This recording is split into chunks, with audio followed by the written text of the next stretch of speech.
Bom dia, família RBM. Aqui é Cindy Walker, no escritório do Rick Bonfim Ministry. Agradeço por você ter assistido hoje. Só quero orar antes do ensino desta manhã. Senhor, só te agradeço por ter vindo antes de mim. Agradeço que sua palavra seja verdadeira, que eu diminua e você aumente. Obrigado, Pai, por você falar com quem ouvir isso, sobre a necessidade que eles têm. Mesmo que eu deixe a bola, você vai pegar e vai marcar um touchdown com ela.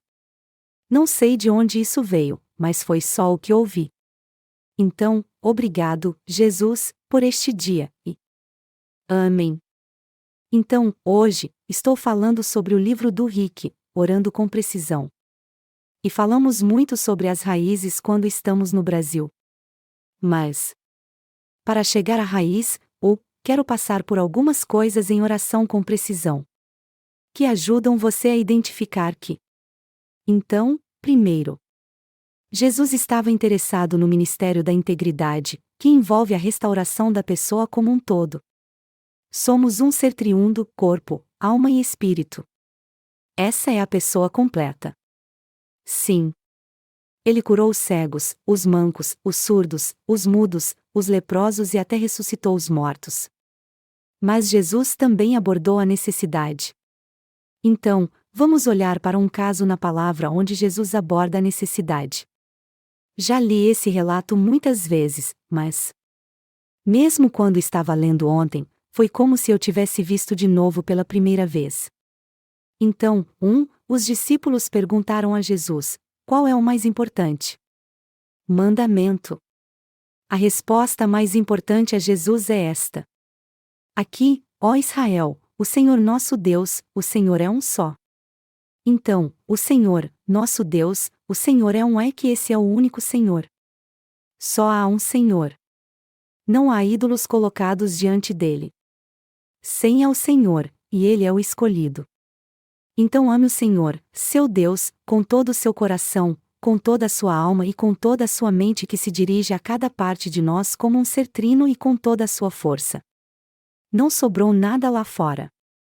Todo o seu coração, sua alma, sua mente e sua força.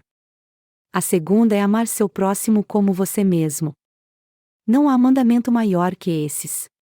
Então, há um relato em Marcos 5 e 25 até 34. Este é um relato da mulher com descendência de sangue. Vamos ver como Jesus orou por ela. A mulher com o problema do sangue foi inteira. Seu sofrimento físico chegou ao fim. Ela estava doente há 12 anos. A obra da integridade começa quando uma pessoa revela a supremacia de Deus e como Deus te vê, sua identidade nele. Quando a mulher tocou a vestimenta de Jesus, ela estava sangrando há 12 anos. A fonte de sangue estava seca, e ela sentiu seu corpo. Que ela estava curada. Jesus se virou, falou com ela e disse: Filha, quero parar por aí. Ele não disse: Eu curei seu problema sanguíneo. Ele disse: Filha. Ele abordou sua identidade. Bem ali. E isso é muito importante porque essa mulher perdeu o dinheiro indo para médicos. A cultura a deixou suja. Seu status religioso com os outros, ela sentia vergonha e rejeição. Ele deu validação para ela, disse quem ela é, como havia, e então disse para ir se curar. Então, quando nós estivermos rezando pelas necessidades dos outros, precisamos ter nossas coisas fora do caminho. Precisamos estar focados sobre amar a Deus em primeiro lugar e amar os outros. E há tantas coisas que acontecem conosco ao longo da vida que interferem nisso. Como sempre, Jesus tem a resposta para isso. Então vamos continuar procurando. E uma coisa que quero dizer também é que quando ele a chamou de filha, foi na frente de um grupo de colegas dela. Ele não fazia isso em particular. Ele fez isso publicamente. Assim, poder observar esses dois mandamentos, ame a Deus e ame os outros, cumpre o propósito do nosso Pai Celestial para a humanidade. A humanidade, não apenas cristãos na igreja ou cristãos ou qualquer outra pessoa no mundo. É para todo mundo, para todo mundo. Isso é integridade. Assim, a vida pode nos trazer diferentes experiências, provações e dificuldades, mas, no fundo, as Escrituras nos mostram que o coração de um ser humano se torna inteiro e completo. Relacionamento com Deus? Como está meu relacionamento com os outros? Para que o Senhor possa falar com você e, mostrar áreas onde Ele quer te curar. Então, vamos olhar para nosso relacionamento com Deus. Se você tem dificuldade em amar a Deus, e eu o chamo de Pai Celestial porque meu Pai é íntimo comigo. E é isso que temos com o nosso Pai Celestial, uma conexão íntima. Porque um relacionamento quebrado, então talvez seu pai terreno tenha sido abandonado ou te abandonado e você sofreu de rejeição. Rejeitar Deus começa com se rejeitar a si mesmo. Seu relacionamento com Deus se desenvolve em como você se vê. Seu relacionamento com Deus depende de como você se vê. Como você se vê? Você sabe quem Deus te criou para ser? Sua identidade está nele, ou em eu não consegui aquele emprego? Ou, honestamente, crescer em uma igreja, as pessoas se machucam por coisas que você nunca imaginaria que incomodariam alguém, mas elas incomodam. Então, talvez, a senhorita Betty pediu, para a senhorita Nancy fazer seu pudim de banana e levar para o convívio da igreja. Mas a outra senhora, não consigo pensar em um nome agora, vamos dizer só senhorita Cindy, ficou magoada. Ela faz pudim de banana, e ficou magoada porque outra pessoa pediu para fazer isso.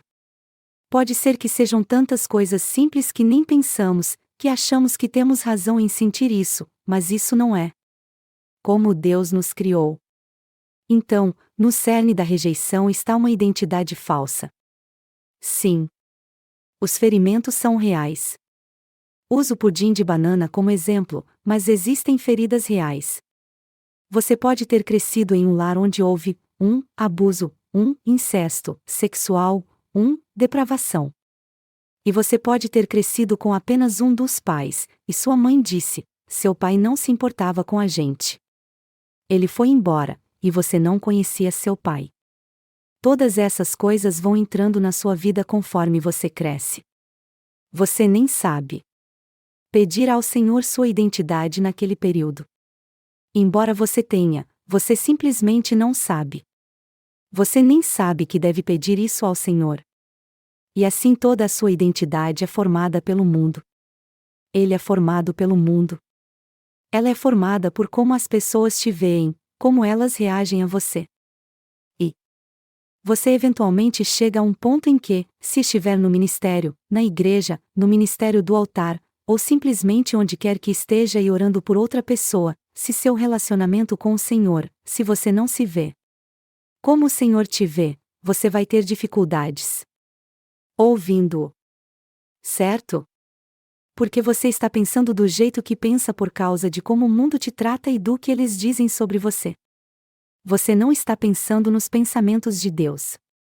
Você precisa pensar nos pensamentos de Deus. Você precisa ouvir o Espírito Santo e o que é necessário nessa pessoa. Mas a rejeição é uma identidade falsa. Diz que não sou bem-vinda, que não sou suficiente. Eu não pertenço, não sou visto. E eles vão me deixar de novo. Não é só emocional. Torna-se uma lente espiritual, a identidade, e você começa a interpretar sua vida e cada relacionamento que tem, especialmente o relacionamento com Deus por. Você começa a vê-los como se fosse pela lente da rejeição. Você vê situações que acontecem com você através da rejeição. Aí você até vê Deus através da rejeição. Você nunca é bom o suficiente. Deus nunca vai te usar. Todas essas coisas que você pensa sobre si mesmo. Você coloca isso em Deus. É assim que ele se sente por você. Mas o que ele disse sobre a mulher com o problema do sangue? Ele disse, filha. Ele disse, filha. Ele não falou sobre nada antes de falar sobre a identidade dela. Então pense nisso enquanto passamos por situações que aconteceram com você. De como o Senhor olha para você, quem você é. Você é filha ou filho? Deus nunca vai fazer isso. Então há alguns exemplos na Bíblia porque rejeição não é apenas hoje ou 30 anos atrás. Foi desde o começo. Leia foi rejeitada, mas foi escolhida por Deus. Então quero mostrar um pouco de esperança aqui. Então, em Gênesis 29:31, quando o Senhor viu que Léa não era amada, lembre-se que Jacob queria se casar com Raquel porque ela era bonita, mas ele foi enganado e se casou com Léia. E ela sabia desde o começo que não era bem-vinda. Ela sabia desde o início, mas Deus abriu seu útero e sua rejeição tornou-se o lugar da frutificação. Há algo muito milagroso e incrível que surge dessa luta. Em rejeição, e todos queremos chegar lá. Todos nós queremos ficar lá. José foi rejeitado e traído, mas então foi elevado.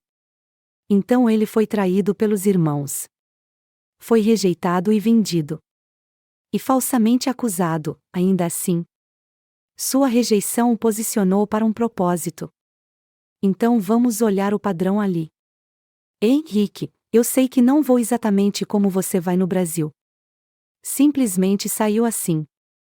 Desculpa. Então, você está rejeitado. Você tem um encontro com Deus. Sua identidade foi restaurada, filha. Filho, amado. Então seu propósito é liberado. Se você se sente estagnado, como se não fosse a lugar algum no seu ministério, você precisa olhar para isso. Você precisa olhar para sua identidade em Cristo e se ver dessa forma. Concordamos com a mentira se ela não for contestada e você pode começar a viver da rejeição. É bem diferente de apenas vivenciar isso. Você pode sentir alguma rejeição, mas talvez alguém não reage como você. Mas a lei se torna sua identidade. É aqui que você pode olhar para Deus e Ele ser, e seu relacionamento com Ele pode ser distorcido. Você não vê Deus do jeito que Ele te criou.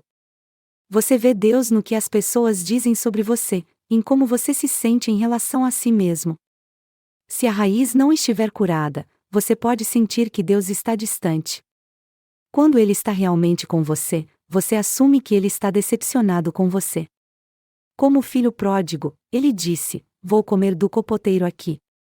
Mas não. Ele voltou, e o pai estava esperando na varanda observando por ele e correu até o filho. Ele não foi julgado. O pai o esperava. Lá, você tem uma luta para receber amor mesmo quando ele é dado. Você não confia no amor porque nunca experimentou o amor do pai. E até experimentar o amor do pai, você não sabe como amar a Deus. Você não sabe amar os outros. O amor é realizado na revelação da sua identidade em Cristo. Então aqui está.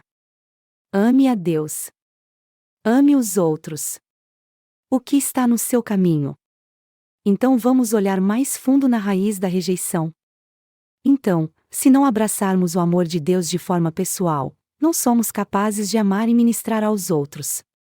A raiz da rejeição faz com que você foque em si mesmo, o que interfere totalmente na sua vida de oração e no seu relacionamento com Deus. E isso é tão verdade porque eu lutei com rejeição a vida toda. Você não se sente bom o suficiente. Lembro quando fomos ao Brasil pela primeira vez e tivemos que subir, até o altar e orar pelas pessoas, e literalmente, foi a primeira vez que fiz isso. Eu pensei, meu Deus. Eu não preciso estar aqui. Tipo, eu sou a pior pessoa aqui, e, sabe, não tem como você me usar. Então, imediatamente, comecei a falar, essa identidade falsa sobre mim mesmo. Como eu poderia ouvir Deus sobre a necessidade da pessoa à minha frente se eu estivesse ali me menosprezando? E o que isso se torna quando você se olha para o jeito que o mundo te trata ou o que as pessoas dizem sobre você, isso se torna rebeldia porque Deus te criou para a filiação. Para ser sua filha, para ser sua família. E você mesmo está rejeitando isso. Você está rejeitando esse relacionamento. Por causa das mentiras da rejeição. E você está dizendo que o que você pensa sobre si mesmo é verdade, e o que Deus pensa sobre você não é. Isso é rebeldia. Você está colocando seus pensamentos acima dos dele. Também nunca vi isso, e é enorme quando você olha para isso. Eu estava em rebeldia contra quem Deus me criou para ser. Vamos ver como vamos ver como ele pode restaurar sua identidade nele. Então, vou contar um pouco da minha história. Já falei sobre ser adotado antes, e só quero voltar ao que, o Senhor me mostrou quando me curou, nessa área, na identidade nele. Quando eu tinha 21 anos, recebi informações do lugar de onde fui adotado chamado Volunteers of America em, Nova Orleans, Louisiana, e nessas informações estavam o que eles chamam de informação não identificável. Não identificou quem era. Só tinha algumas estatísticas, sobre meu nascimento. Então, eu pesava 7 libras quando entrei no quarto do bebê, e, muito rápido, perdi para 5 libras. E nas anotações da enfermeira, dizia: a menina não quer comer. Então, antes de tudo, eu não tinha nome. Segundo, eu não queria comer. Perdi peso. E então o atestado da enfermeira dizia: tive que recorrer para segurar a bebê para que ela comece. Sim. Resort. Então, cara, essa informação não identificável, achei que ia ser legal. Achei que isso ia me ajudar. Meu Deus! Isso me destruiu completamente. Isso destruiu meu relacionamento com Deus porque, sabe, o que eu vi? Eu vi e me perdoou se eu ficar emocionado. Eu acreditava que Deus me deixou ali. Acredito que fiquei sozinho nessa cama pequenina quando era um bebê enrolado e que ninguém poderia me segurar. Eles disseram à equipe desses casas para não segurar os bebês porque não queriam que eles criassem vínculo com ninguém. E nos primeiros meses, eu tinha 5 meses quando fui adotada. E esses primeiros meses são muito importantes para a união, e Deus pode redimir todo esse tempo. Mas, quero dizer, mesmo agora você vê que é pele com pele. No momento em que seu bebê nasce, é pele com pele. Você cria esse vínculo, essa conexão com sua mãe e seu pai terrenos. Então eu vi que ninguém me queria. Fiquei sozinha. Eu não fui preso, e não queria viver. Era assim que eu era. E então, mais tarde, minha filha, há 4 anos, fez aquela genealogia dos 23 e encontrou todo tipo de membro da minha família e, minha mãe biológica. E eu entrei em contato com ela, mas ela não quis conversar. Mas depois, ela teve uma experiência de quase morte, e ficou meu Deus! Preciso falar com esse bebê que eu entreguei.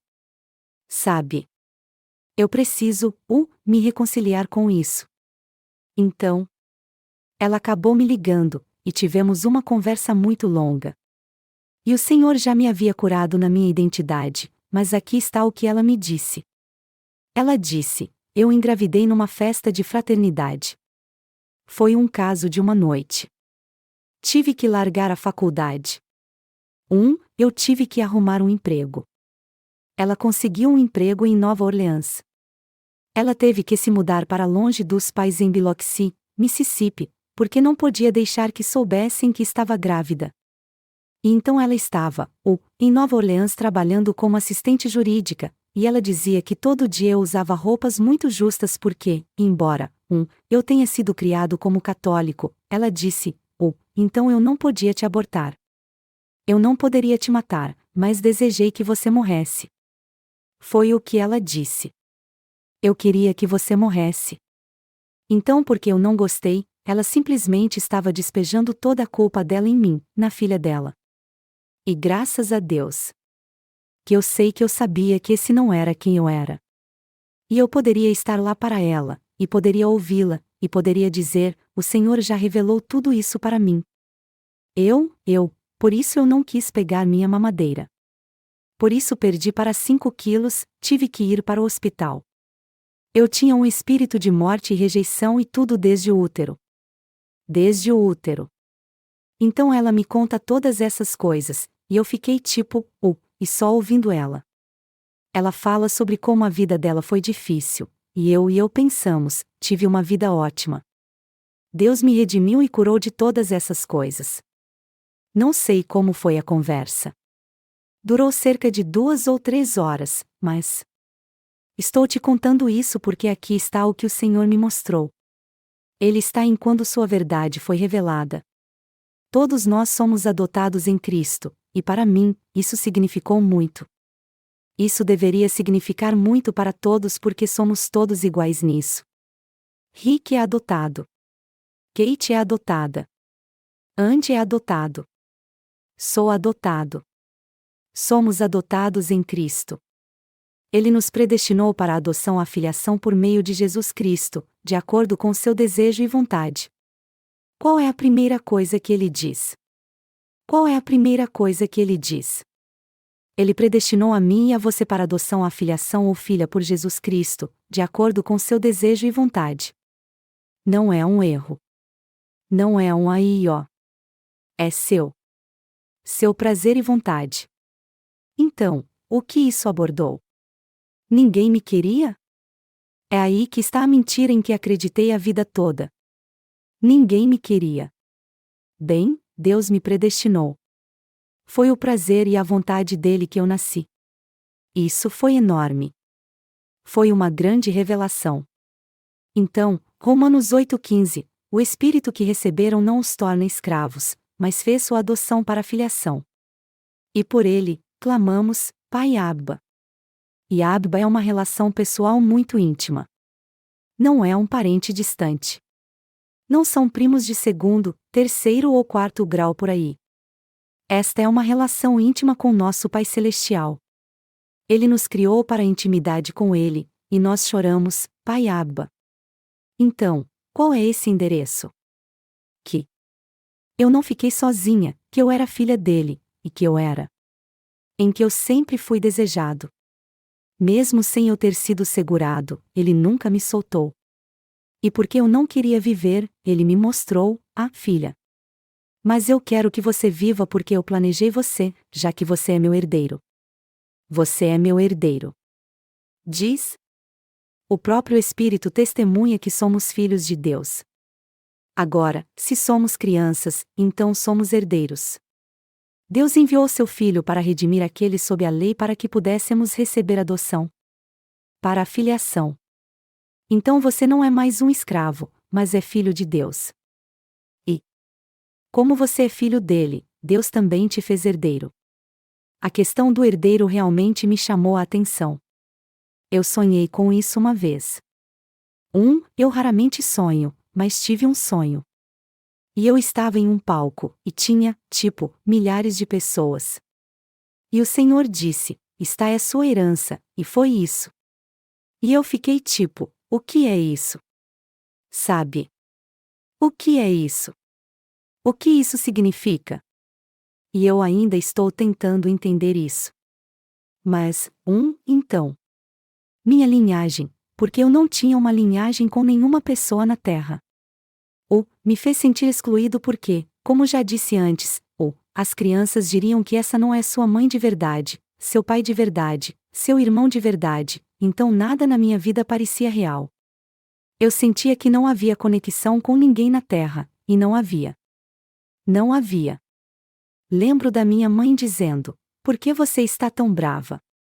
Por que você está sempre bravo? O que posso fazer para te deixar feliz? E lembro de estar sentado no sofá. Eu tinha uns 13 anos, a pior idade. Eu fiquei não sei. Não faço ideia do porquê reajo assim. Eu simplesmente não consigo controlar. Não faço ideia. E? Não faço ideia. Então, o que ele diz sobre nossa linhagem nele e nós somos herdeiros? De que somos herdeiros? Nossa linhagem é através de Abraão, mas eu sou da linhagem de Abraão pela fé. Gálatas 3:7. Sangue. E eu pensei que isso significava tudo. Era ter alguém neste mundo que tinha meu sangue. Achei que isso resolveria todos os meus problemas. Bem, não aconteceu. Então não pelo sangue, mas pela fé. Gálatas 3:9.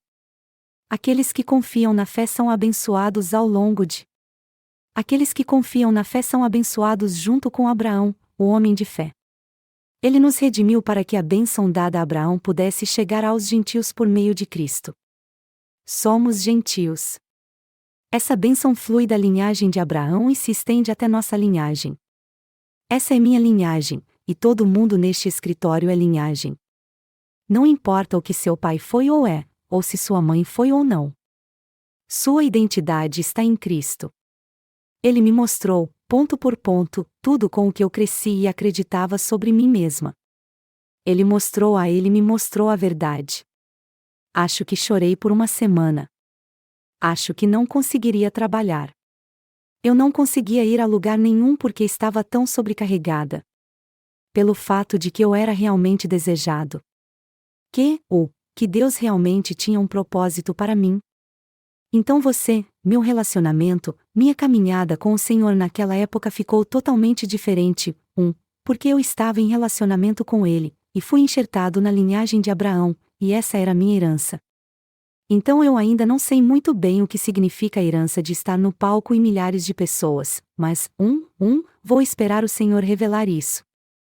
Essa é a verdade para todos nós que acreditamos. Não importa as mentiras que você acredite, todos somos adotados como filhos e filhas, herdeiros do reino. Novamente, como isso ajuda quando você está orando pelos outros? Bem, eu não estava mais focado em quem eu não era culpa minha. Eu estava focado no Senhor porque Ele, por meio de Sua palavra, me livrou de provavelmente 35 anos. De me odiar, não me encaixar, não saber por quê.